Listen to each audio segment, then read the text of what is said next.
Hello, c'est May de Broken Abroad pour la Very Story de Malébo.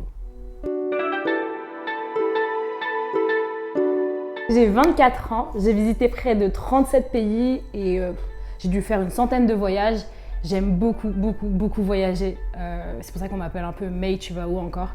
Parce que en fait, je suis jamais là. J'aime découvrir les cultures, j'aime découvrir les pays, j'aime les landscapes, j'aime les gens. Et il n'y a pas assez de gens à Paris. Donc voilà, j'étais obligée de voyager. J'ai commencé à voyager il y a environ 4 ans. Je suis allée à Taïwan comme ça grâce à l'école en vrai. Et ensuite j'ai pu lâcher. Et du coup maintenant j'en suis à 37 pays. Et j'espère que je vais en faire 295. Moi je voyage souvent seule parce qu'en fait j'aime beaucoup être seule déjà à la base. Et aussi parce que j'ai l'impression de plus découvrir la culture quand je suis seule, de plus parler avec les gens, de plus échanger, de plus être en mode freestyle, de faire ce que je veux.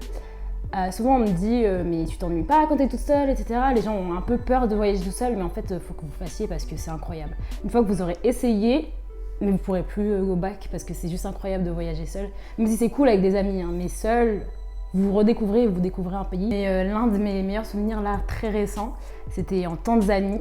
Quand j'allais en fait dans le village de Jambiani qui est à côté de Zanzibar et que j'ai rencontré une dame dans le bus, déjà il n'y a personne qui parlait anglais donc c'était très compliqué et elle m'a sauvée, elle m'a dit ton arrêt il est là et tout, viens descends avec moi et du coup je suis descendue avec elle et sur la route on a discuté etc et je lui demande est-ce que tu sais cuisiner et tout, j'ai trop envie de cuisiner, d'apprendre à cuisiner et elle m'a dit bah oui et tout, si tu veux viens chez moi cet après-midi, c'est juste là et on apprendra à cuisiner ensemble.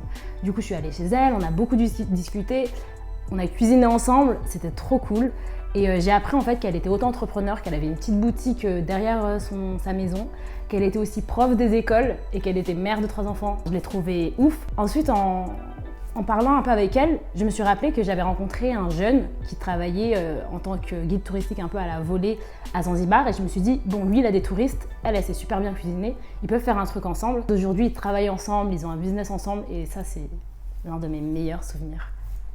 Alors l'un de mes pires souvenirs, je pense que c'était là en Colombie, quand je me suis perdue dans une forêt, une jungle tropicale en plein Tayrona, un parc naturel en Colombie.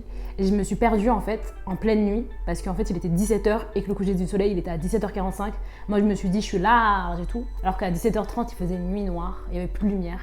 Et pendant 2 heures, j'ai tourné dans la forêt, j'ai tourné, j'avais pas de réseau, il n'y avait pas de réseau. Je trouvais personne, je criais oh là, et Algen. Pendant 2 heures, je cherchais partout. Et après, j'ai fini par trouver mon chemin grâce à des petites traces au sol parce qu'il y avait des sabots de chevaux. Mais incroyable. En fait, j'ai cru que j'allais mourir. Je me suis dit, mais non, je vais pas mourir en Colombie, c'est quoi ça? 3 astuces pour voyager seul.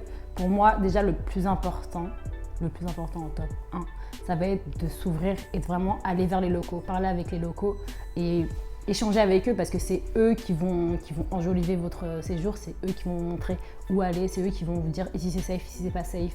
Donc pour moi le plus important c'est de parler avec les locaux. En 2, ça va être de voyager léger. Parce que si vous êtes seul et qu'en plus vous avez 3 valises, mais non, c'est la pire idée. Avec un sac à dos, vous pouvez prendre des taxis-motos, avec un sac à dos, vous pouvez courir si quelqu'un est derrière vous et veut vous arracher votre téléphone, je sais pas, mais en tout cas avec un sac à dos c'est la vie. En 3, be safe. Enfin, faites attention, on ne sait jamais ce qui peut arriver, même si on se dit il y a des pays qui sont très safe. Faire attention à où vous allez, de ne pas sortir trop tard le soir, surtout en tant que femme seule. Donc voilà, pour moi, la sécurité c'est très important. Comme je voyageais beaucoup et que je mettais beaucoup mes voyages sur les réseaux sociaux, sur Twitter, sur Instagram, je recevais beaucoup de messages de mes followers ou même de gens que je connaissais pas qui me disaient mais Mariam, tu fais comment? T'es milliardaire, mais attends, t'es la fille d'un ambassadeur. Alors que MDR, je suis tellement broke. Je me suis dit mais je comprends pas, moi je trouve des bons plans, pourquoi les gens eux ne les trouvent pas? Je me suis dit ce que je vais faire c'est que je vais mettre mes bons plans sur internet, je vais leur donner tout ce que moi je trouve pour qu'au final on voyage tous et que plus personne ne dise mais Mariam t'es riche ou quoi? J'ai commencé à mettre sur Instagram, sur Twitter, toutes les offres que je trouvais. Par exemple, je trouvais des 250 € aller-retour pour New York. Au bout d'un moment, ça a commencé à être fatigant parce que c'était des liens, j'envoyais des liens en DM, c'était super long.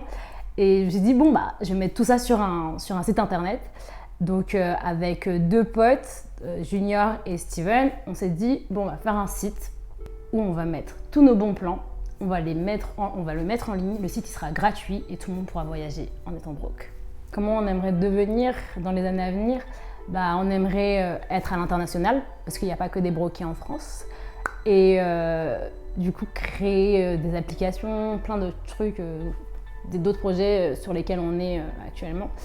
Et donc voilà, bientôt, stay tuned.